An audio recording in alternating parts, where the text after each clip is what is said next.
สบายดีทุกคนสบายดีอยู่ห้านมื้อนี่นะมื้อนี้เมเกิลได้ผัดไทยเป็นแต่แซ่บบ่ผัดไทยไก่แต่ว่าเมเกิลบ่อันนั้นเด้อเมเกิลบ่เน้นใส่ผักเพราะว่าบ่คิดอยากผักแหมมากินผัดไทยนะเมเกิลอาจสิเสียงเบาเพราะว่าอยู่ห้านถึงมีลูกค้านำมาเด้อผัดไทยไก่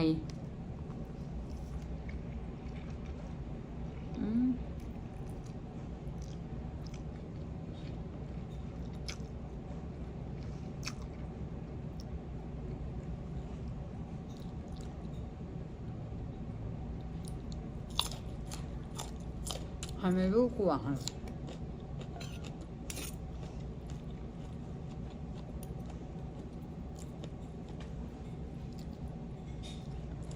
เพิ่นผัดบ่อยากนิ่มปานใด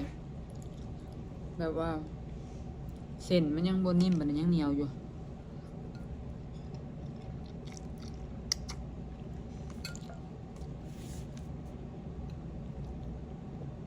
มื้อนี้ขอใส่2เพราะว่าใส่มือบ่ได้อยู่ห้านบ่ได้อยู่บ้านจนลูกค้ามาก็แล่น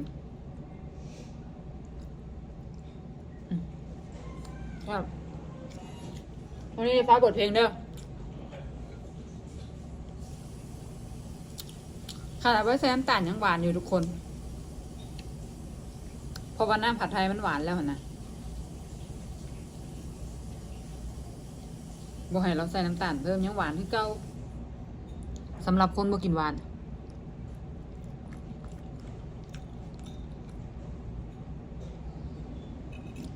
บ่มีผักกับมีแต่บักแตง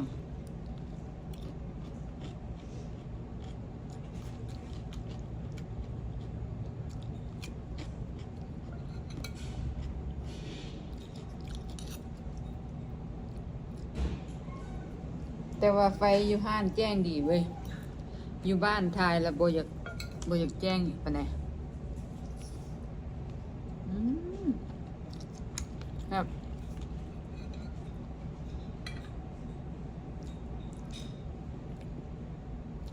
แม่นแท้กินกับผักแมงแคงกับหอมลาบใบอีเลิศนะเข้ากันดีเด้นี่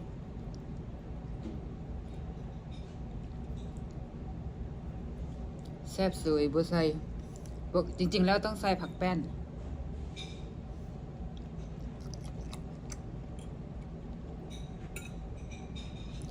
แต่ว่าอยู่ห้านนี้เขาเจ้าบ่ได้ใส่ผักแป้นได้ทุกคน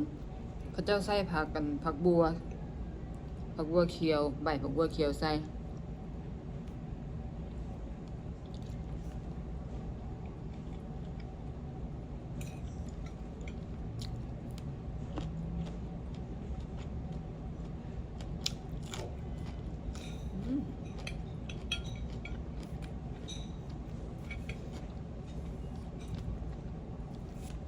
เริ่มทายฮู้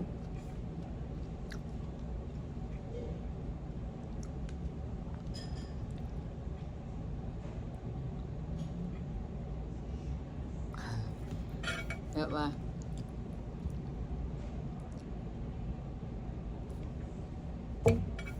ก็เฮ็ดตำนิ้วนะ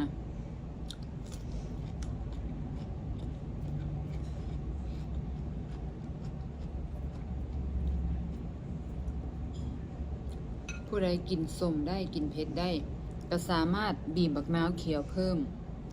ใส่บักพริกผงเพิ่มแซ่บ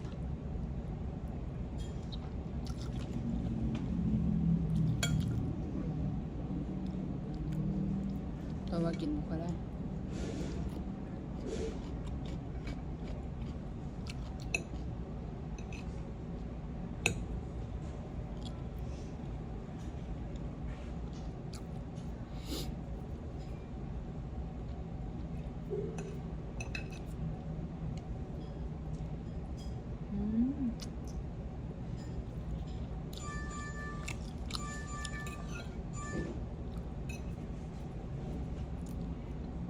จากนาทีละ4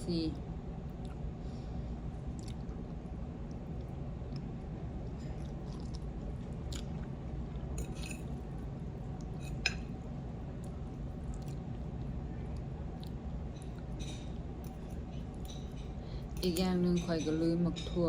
ลิสงมะฮวนใส่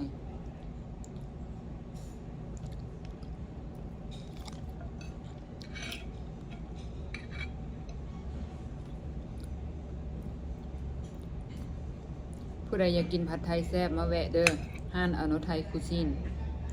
เมเกิลเสิร์ฟอยู่ห้านอาหารไทยอยู่แถวแถวสปริงผู้ใดอยู่ฮิวสตันมาเด้อห้านเขาจะเปิดซุมื้อ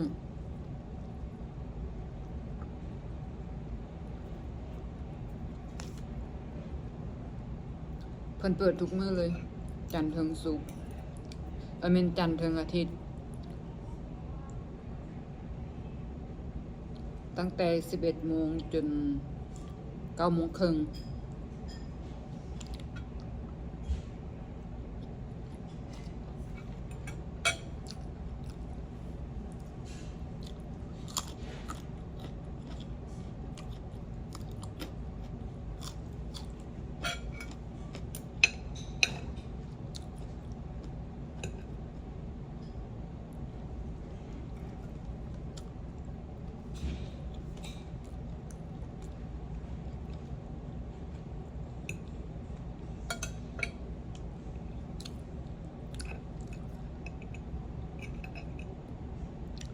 ข้างๆไม่ก็นั่งนี่จะเป็นหนทาง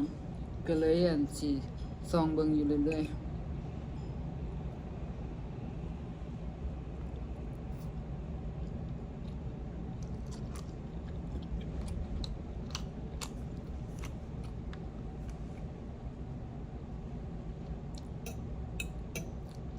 เมนูผัดไทยนี่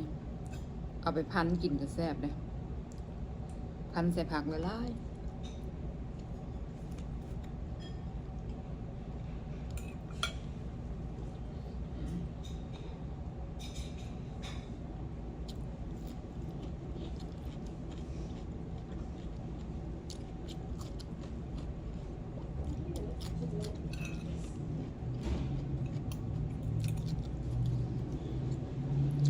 8 นาทีละ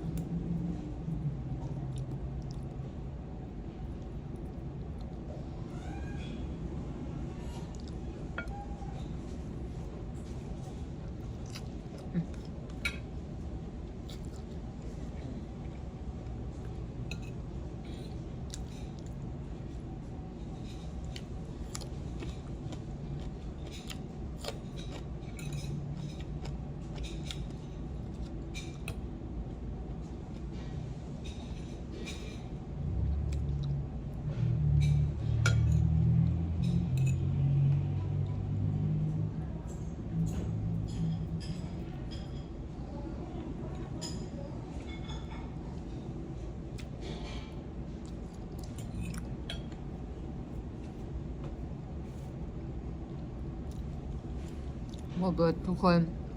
มันหลายโพดออเดอร์หนึ่งขนาดไม่เกินบ่ได้ใส่ถั่วงอก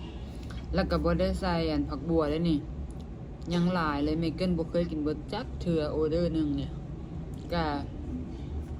สำหรับคลิปวิดีโอนี้เมเกิลก็สิขอลาไปก่อนพบกันใหม่ในคลิปวิดีโอหน้า